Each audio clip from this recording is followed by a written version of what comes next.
Hi, I'm Dallas Kiro, and welcome to Inside Creative Lives. Today, I'll be talking to Kejina Robinson Rose of BLK Rose Candles. We'll take a peek inside her workshop here in Edmonton, Alberta, and learn a bit about her creative process. Hello, welcome to my studio. My name is Kejina Robinson Rose, and I am the owner, founder of BLK Rose Candle. BLK Rose Candle is all about inspiring through scent and story. So we create handcrafted 100% soy candles, and we try to tell a story about inspirational and iconic Black women through those candles. We currently have our collection based around 6 amazing Black women: Angela Davis, Toni Morrison, Nina Simone, Violet King Henry, Ida B. Wells, and Josephine Baker. I went to school for commerce. I'm not that great at science, so I like math. I'm gonna get a commerce degree. Never did I think I would end up running a business. Well, actually, maybe that's a lie. When you tell yourself, I think probably deep down I did see myself running something. I think that's part of my nature. There was a show that a horrible person was involved in called The Apprentice back in the day.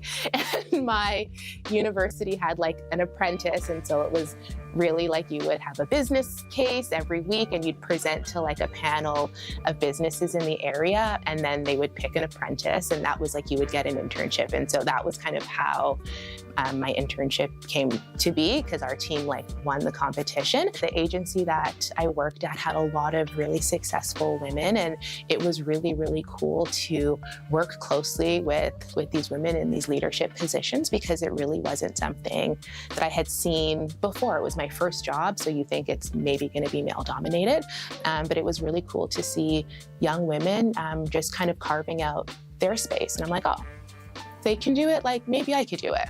So these are our oils. So all of our candles, of course, have blends of 4 to 5 different fragrance oils that we use, except for Toni. Toni is seven different oils that we use to create that candle. And so essentially we have, liters and liters and liters of oils. We kind of go through a process where we mix them all to create a fragrance blend. And so these are little cards of what is made in each of our candles. And then we've got our huge box of oil testers. So we're always constantly just thinking and smelling.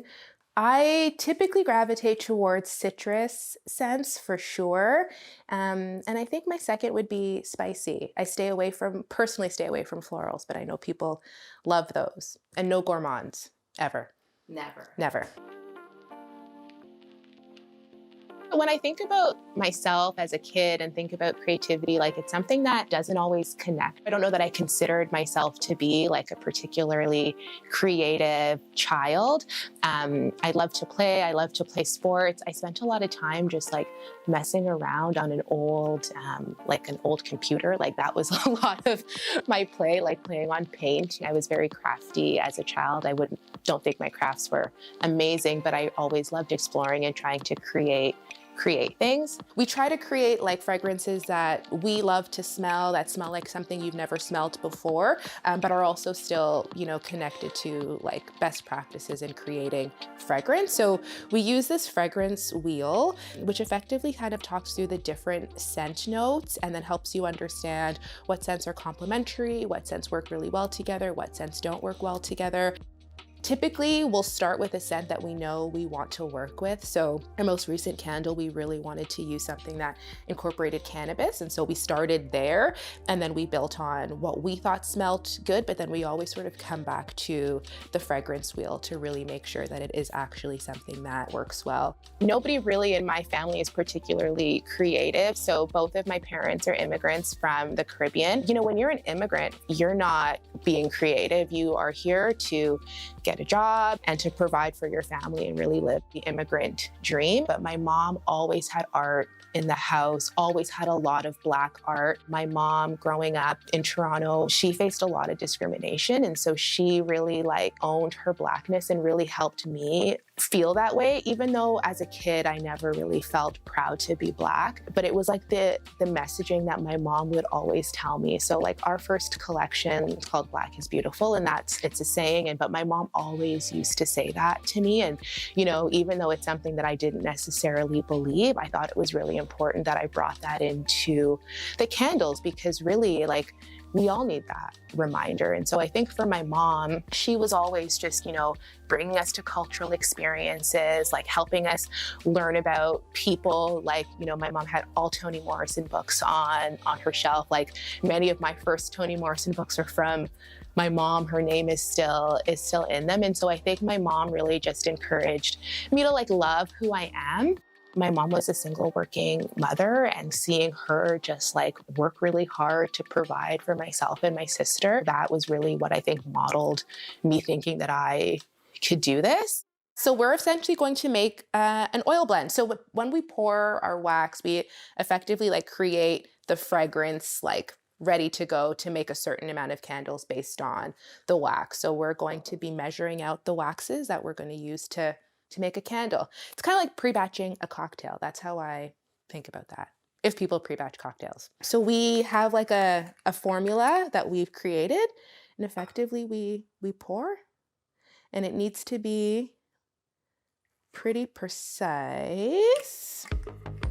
So we add it to our jar.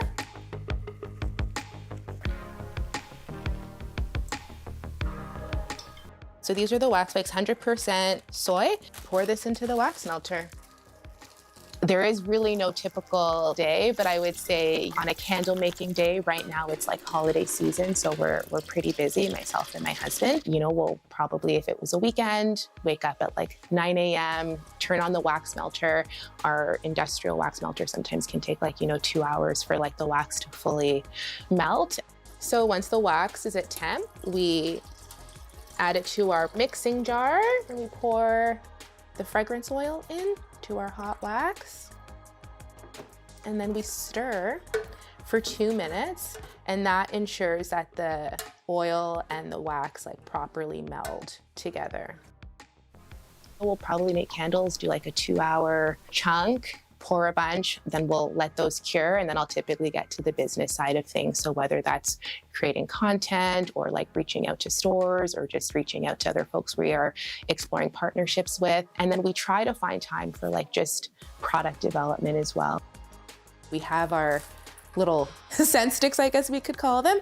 And effectively we dip them into each of our fragrances, let them dry, and then we waft it and see how it works. So we have some that have already been like labeled. I wonder if we could still, some of them actually still do smell. But effectively, yeah, so here's 3 examples. This is like a rosemary, tuberose, and a musk. We would just like waft it and see how it smelled. And then once we kind of let that cure in a scent, we actually do burn them and see how it actually smells with the hot throw. And oftentimes it doesn't smell as good as we thought. And we continue and iterate on that process, dialing back certain things, adding more, just depending on how it throws. We try to have our hot throw and our cold throw as consistent as possible. There's nothing worse than smelling a candle cold and then burning it and it smells completely different.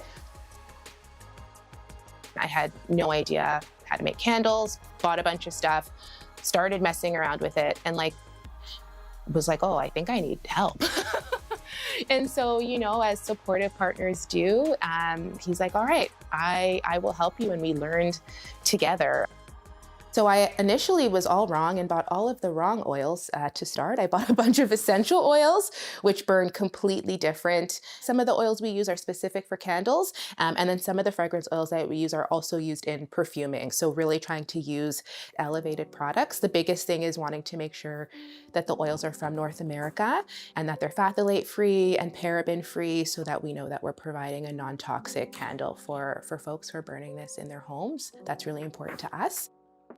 When I'm feeling like down, my favorite thing is just like literally hang out as a family. I think that kind of refills my cup, those moments where it's like no activities, we're just sitting here and enjoying each other's company. I get a lot of inspiration through like music and storytelling and reading. When I think about it in the context of like Black Rose, like it's all about trying to tell stories. And so for me, there's so much storytelling in music. There's so much storytelling in books. You learn about perspectives, you learn about times in history or, in the future. And like, I think for me, it's like just kind of escaping into that and then seeing what inspiration comes. Also when the opportunity arises, like inspiration through travel, seeing different architecture, like hearing the stories of cities and like learning how that might influence a future scent or introduce us to a person we had never heard about or an amazing woman that I want to learn more about.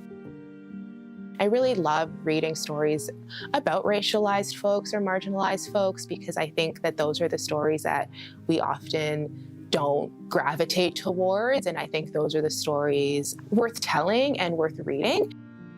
The idea for Black Rose came up in 2020 when we know like that was just a really difficult time to like be a Black person in this world. And I remember like calling my friend being like, oh my God, like the world literally just hates us. Like that was truly how I felt. And so for me, it was like, I don't want to feel like that. If I feel like that, many people feel like that. So I want to create this thing that is like celebrating all of the amazing things that it is to be Black, because like the world will tell you like that you are trash. The world will tell you that you don't matter. And so we do matter. And so I want to create these scents that will inspire people to know that we matter and to learn more about some of these women whose stories have like not been shared.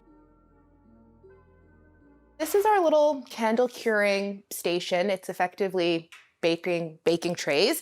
And so once we pour the candles, we let them cure for about 2 weeks. And then once they've cured, we take them off our little shelves here, which I won't do because it's actually very heavy. Each of these candles is like a pound. I'm not going to break them. And then we trim our wicks and then we package them. We'll also keep them curing here before our second pour. So like we can see the Idas here. They all need a second pour, but these Josephines have had their pour. So the next step here would be bringing them to our little workbench, trimming our wicks, and then packaging them, and then they make it to our final shelf for selling. Once we've made the candles, cured the candles, we package them and we keep them here to keep a visual inventory. So we have 6 scents and we've organized it. So we've got like each of our little shelf areas is one of our scents. So we can see we need to obviously make some more Tonys, which is a whole thing because we are recreating Tony again for the third time. This is like our fan favorite scent. Initially, Tony had a fragrance blend as a part of one of the fragrances, and then that was discontinued from our supplier. So we effectively needed to recreate that fragrance blend, which took like 4 or 5 different oils to create the one oil to add to Tony. And then one of the oils in that fragrance blend has now been discontinued. So we are looking to find a new cedar that smells similar to the original cedar that works with the other fragrances in the blend to create Tony. Tony is causing us some grief, but that's it, right? Because we create all of the scents ourselves, like we are at the mercy of our suppliers, and sometimes we need to pivot. We never thought we would, but this will be the 3rd time. For me, like I grew up always volunteering. My mom was always like, we're going to go to the food bank or we're going to like go to the shelter on Thanksgiving or Christmas. So being like rooted in community was something that's just always very important to me. I, recognize that I do have, I've had opportunities that other folks haven't. And so like having community as part of my work was always very, very important. And so when I came up with the idea for Black Rose, it was really important that it did have like a community aspect. And so not only do I try to tell stories of amazing Black women, but it's really important that I give back to the community as well. And so we give 15% of our profits to BIPOC-led and serving organizations. I think because I still work in addition to making candles, like candles wasn't necessarily like, oh, I just want to like get rich by making candles. It's like, I want to tell stories. I want to celebrate these voices. And I truly think that when we think about the future and the world we want to create, like we can only do that when we're all looking out for each other. We can only do that by, supporting equity deserving groups. And so for me, like if I have this opportunity to make these candles and sell these candles, then it's my responsibility to help other communities and to help other organizations lift up people. The big dream for Black Rose, expanding our signature collection to include a few more scents, and then moving into candle adjacent products. Things like room sprays and diffusers to kind of bring that same experience of scent and fragrance to folks who might not resonate with the candle. And then from just like a brand perspective, like really trying to find more opportunities to tell stories. So not just focused on the women we've named our candles after, but to really profile and highlight other amazing creators who are doing really cool things and telling their stories as well, and really focusing that on like BIPOC creators and makers, and really using the small platform and small community that we've created to celebrate and uplift other amazing folks in the community.